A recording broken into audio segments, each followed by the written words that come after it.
alaykum. 9-sinf matematika fanidan yakuniy imtihon savollarini ko'rishni davom qildiramiz. Demak, bizda 7-misollarga keldik. 7-misollar bu kvadrat funksiya. Aynan kvadrat funksiyada grafik yasash, aniqlanish soha yoki bo'lmasa o'qlarni kesib o'tadigan joylari har biriga aniqlik kiritib ketishimiz kerak. Demak, birinchi bizda funksiya berilgan y teng minus 2x kvadrat qo'shilgan 8x qo'shilgan 8x ayrilgan 6. Shu funksiya grafikini chizishimiz kerak. Grafikdan foydalanib quyidagilarni aniqlashimiz kerak. Xo'sh, nimalarni aniqlash kerak? Birinchi funksiya grafikining koordinata tekstining qaysi choragiga o'tishini, ya'ni umumiy hisobda 4 ta chorak bor, shuning qaysi biridan o'tishini so'ralgan. Ikkinchi funksiya grafikini koordinata o'qlari bilan kesishish nuqtalarini. Funksiyaning aniqlanish sohasi, qiymatlar to'plami. Funksiyaning o'sish va kamayish oraliqi. Asosiy narsa birinchi grafik chizishda. O'zi grafikni qanday chizamiz? Birinchi grafik chizishimiz uchun bizga kerak bo'ladigan narsalar. Uchining koordinatasi.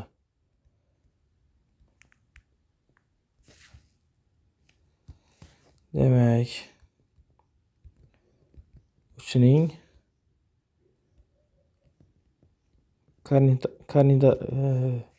koordinatasi uzr. Demak, ya'ni x, y 0 kerak. Bizda funksiya mavjud. Qanday ko'rinishda y teng minus 2x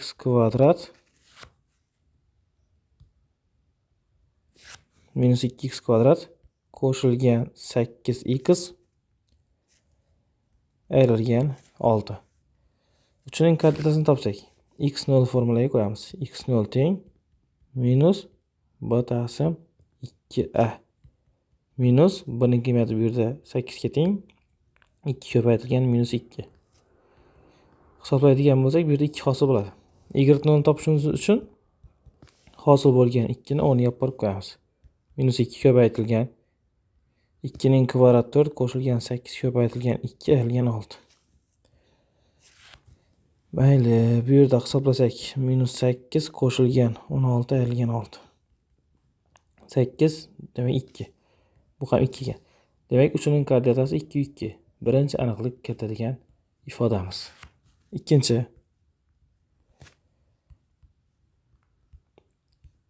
koordinata o'qlarni kesib o'tgan joyi. Buning uchun agar OX o'qini kesib o'tgan joyni topishimiz uchun har doim y o'rniga 0 qo'yishimiz kerak. Agar y ning o'rniga 0 qo'yadigan bo'lsak, minus 2x kvadrat qo'shilgan 8x ayrilgan 6 teng 0. Demak, minus 2 ga bo'ladigan bo'lsak, x kvadrat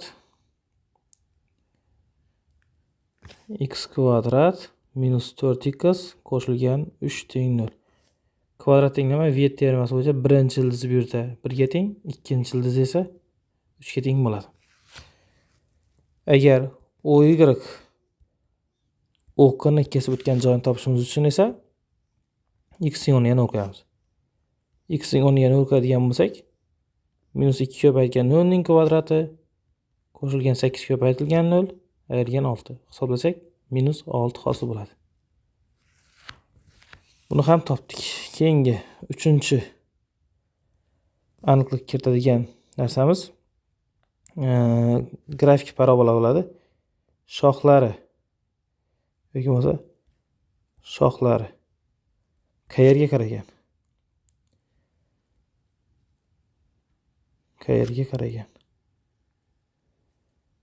Agar a ning qiymati 0 dan katta bo'lsa, shoxlari yuqoriga qaragan.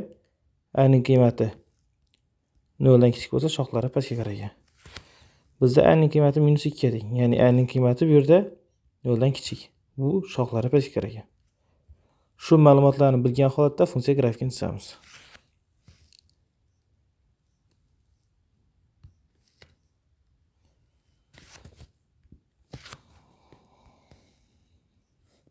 Demak, 2 degan nuqta Endi shoxlar pastga qaragan. Mana bunday ko'rinishda o'tadi. Mana bu nuqta 1 ga teng, mana bu nuqta 3 ga teng va mana bu nuqta -6 ga teng. Bu nuqta 2 ga teng, bu nuqta ham 2 ga teng. Funksiya grafikini chizdik. Shu grafikka asoslanib berib qo'ygan savollarga javob topamiz. Demak, birinchi bu yerda funksiyaning qaysi choraklarda o'tishi. Funksiyamiz mana bu birinchi chorak, mana bu ikkinchi chorak, bu uchinchi chorak va to'rtinchi chorak. Funksiya birinchi chorakdan o'tgan, uchinchi chorakdan va to'rtinchi chorakdan o'tgan. Ikkinchi so'rab qo'ygan narsasi funksiya koordinata o'qlarining kesish nuqtalari. Demak, koordinata o'qlarining kesish nuqtalarini topdik. Bular x, ikkita x, bitta y. Demak, hozir 1 0, 3 0 va 0 -6. Uchinchi so'rab qo'ygan ifodasi. Funksiyaning aniqlanish soha. Kvadrat funksiyada aniqlanish soha har doim minus teksizlikdan plus teksizlikka bo'ladi. To'rtinchi so'rab qo'ygan. Funksiyaning qiymatlar to'plami. Funksiyaning qiymatlar to'plami bizda y0 hal qilib beradi. Y0'imiz bizda demak 2 ga teng. Y0 ning qiymati 2 degani va shoxlari pastga qaragan degani yoki bo'lsa mana chegara 2 dan katta qiymatni qabul qilib bilmaydi. To'g'ri javob bu yerda minus cheksizlikdan 2 gacha hisoblanadi. 5. Funksiyaning o'sish va kamayish oralig'i. Demak, o'sish va kamayish oraliqlari. Funksiyaga x qiymati ortsa, y ham shu paytda ortsa o'sadi. X ortishi bilan y-imiz kamaysa, bu kamayadi. Bizda 0 dan minus cheksizlikdan funksiyamiz 2 gachani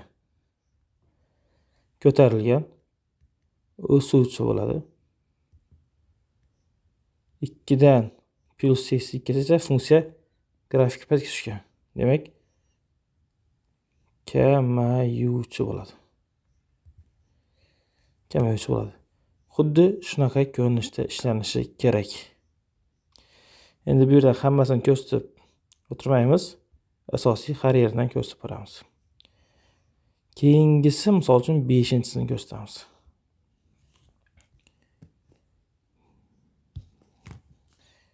5. Demak, 5'ing ko'rinishi y teng x kvadrat qo'shilgan 4x, y teng x kvadrat qo'shilgan 4x qo'shilgan 3. Barchasida savol bir xil. Oldin funksiya grafikini chizishimiz kerak va shu bo'yicha bir xil savollarga javob berishimiz kerak. Birinchi navbatda topadiganimiz bu uchining koordinatasi x0 to'g'ridan to'g'ri formulaga -1 minus butasi 2 bo'lsa -4 2 hisoblaydigan bo'lsak -2 hosil bo'ladi. Y-ni topsak, -2 ni o'rniga borib qo'ysak, -2 ning kvadrati 4. 4 ko'paytirilgan -2 qo'shilgan 3. Mana bu ikkitasi -8, 4 dan 8 ni ayiramiz -4, -4 ga 3 qo'shsak -1 hosil bo'ladi. Demak, uchining koordinatasi bu yerda -2 -1 ga teng.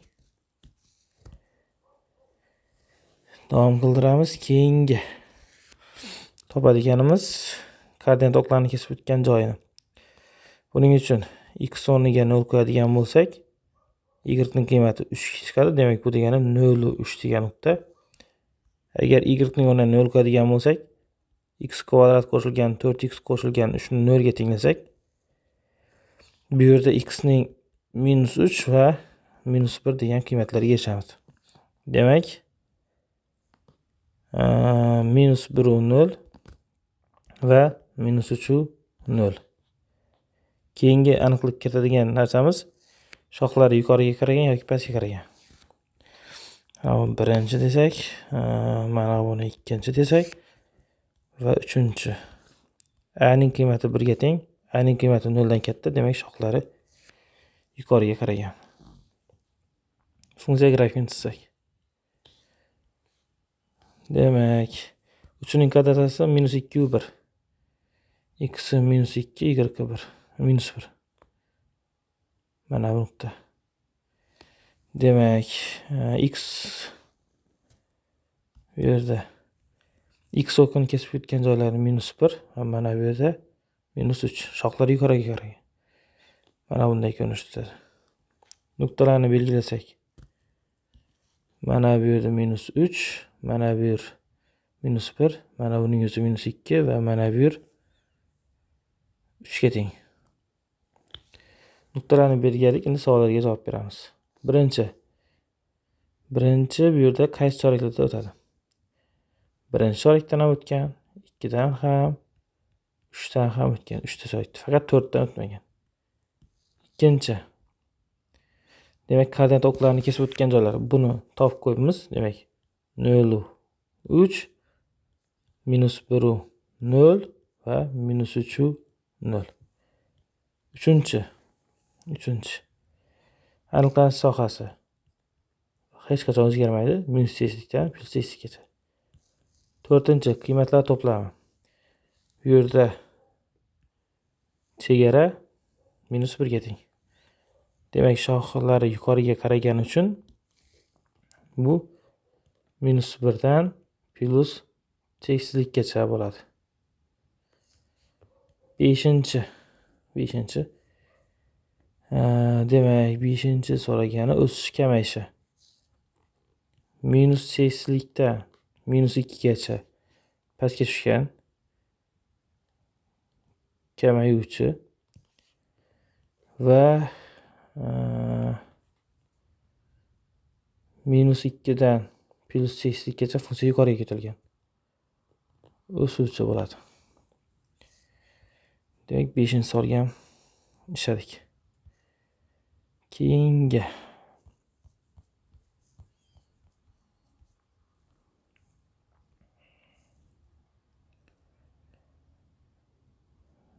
ularning barchasi bir xil. Demak, 8-chi savolni ishlasak. Demak, davom qildiramiz. Bizda berilgan y teng 2x kvadrat qo'shilgan 8 ta x qo'shilgan 6. Birinchi navbatda 3ning koordinatasini topsak. 3ning koordinatasi x 0 topadigan bo'lsak -b. Demak, 8 taqsim 2a. Hisoblaydigan bo'lsak 4, 8 4 bo'lsak -2 hosil bo'ladi. Y 0 topadigan bo'lsak -2 ni joyiga olib borib qo'yamiz. 2 ko'paytirilgan -2 ning kvadrati 4 ga teng, qo'shilgan 8 ko'paytirilgan -2 qo'shilgan 6. Demak, hisoblaydigan bo'lsak teng 8 ayrilgan 16 qo'shilgan 6. -8 bu ham -2 ekan. Demak, 3ning koordinatasi -2 3 ekan. Ikkinchi topadigan joyimiz koordinat o'qlarini kesgan joyini. Demak, x o'rniga 0 ni qo'yadigan bo'lsak, y ning qiymati 6 chiqadi. Demak, bu degani 0 6 degan nuqta degani. Ikkinchi, y o'rniga 0 ni qo'yadigan bo'lsak, bizda 2x qo'shilgan 8x qo'shilgan 6 teng 0 bo'lgan tenglama hosil bo'ladi. Endi 2 ga bo'ladigan bo'lsak, x kvadrat qo'shilgan 4x qo'shilgan 3 teng 0 va x birinchi qiymat bu yerda -3 ga teng, ikkinchi qiymati -1 ga teng. Uchinchi. Demak, a ga qiymatiga bog'liq. Agar a ning qiymati bu yerda musbat bo'ladigan bo'lsa, bu shoxlari yuqoriga qaraganini bildiradi. Endi funksiya grafikini chizamiz. Demak, 3ning koordinatasi -2 ekan. -2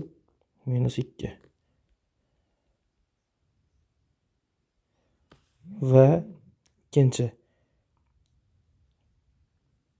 Mana bu yer -3 ta kesib o'tadi ekan.